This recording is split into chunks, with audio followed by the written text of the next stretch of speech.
রাষ্ট্রের নিউক্লিয়াসে থাকা তরুণরা কিভাবে দেশের শিক্ষা ও কর্মসংস্থানের জীর্ণদশা নিয়ে চিন্তিত সেসব নিয়ে জাতীয় প্রেস ক্লাবে ইউনিভার্সিটি টিচার্স অ্যাসোসিয়েশন অব বাংলাদেশের এই সেমিনার।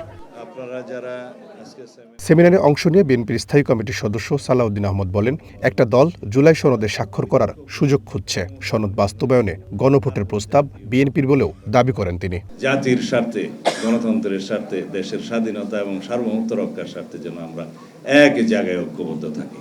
তো এই প্রস্তাব তো আমাদের, এবং সেখানে দুটি রাজনৈতিক দল ছাড়া বাকি সবাই রাজনৈতিক দল এই বিষয়ে একমত হয়েছে এবং তারা সনদে স্বাক্ষরও করেছে।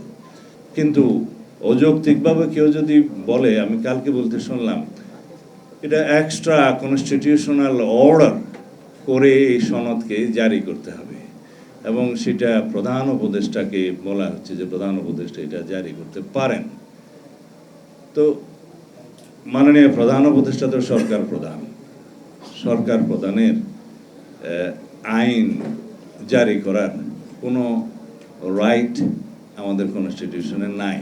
এদিকে বৃহস্পতিবার সকালে রাজধানীর ইঞ্জিনিয়ার্স ইনস্টিটিউশনে মহাকালের মহানায়ক শহীদ জিয়া নামে একটি বইয়ের মোড়ক উন্মোচন অনুষ্ঠানে যোগ দেন বিএনপি মহাসচিব মির্জা ফখরুল ইসলাম আলমগীর। বিএনপি মহাসচিব মির্জা ফখরুল ইসলাম আলমগীর সহ দলটির কেন্দ্রীয় নেতারা সহযোগিতা করে আমরা একটা জায়গায় আসার চেষ্টা করছি, একটা নির্বাচন যেন করা যায়।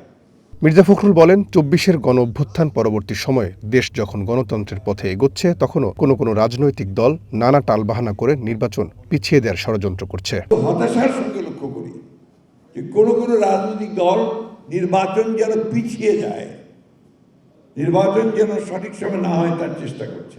এই সংস্কার, আমি যে কথা মাঝে মাঝে বলি যে বিএনপির জন্ম তো সংস্কারের মধ্যে, সংস্কার দিয়েই আমরা একদলীয় শাসন ব্যবস্থা থেকে বহুদলীয় শাসন ব্যবস্থায় প্রেসিডেন্ট জিয়া নিয়ে এসেছিলেন।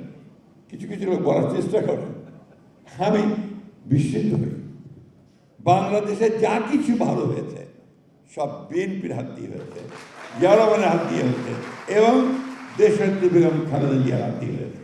আগামী নির্বাচনের লেভেল প্লেইং ফিল্ড এবং প্রশাসনে থাকা আওয়ামী দোসরদের গ্রেপ্তারের দাবিতে নাগরিক সমাবেশে অংশ নিয়ে বিএনপির ভাইস চেয়ারম্যান শামসুজ্জামান দুদু বলেন, সুষ্ঠু নির্বাচনের স্বার্থে সকল রাজনৈতিক দলকে ঐক্যবদ্ধ থাকতে হবে।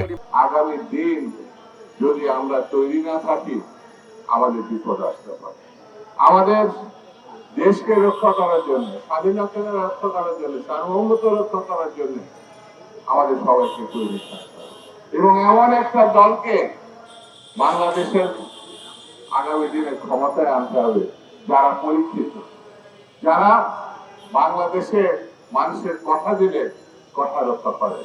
ফ্যাসিস্টরা কোনোভাবেই যেন ফিরে আসা, যারা হত্যাকারী, গণহত্যাকারী, যারা লোকেরা ওই শেখ হাসিনা যদি আবার ফিরে না আসতে পারে, সেই দিকে আমাদের লক্ষ্য রাখতে হবে।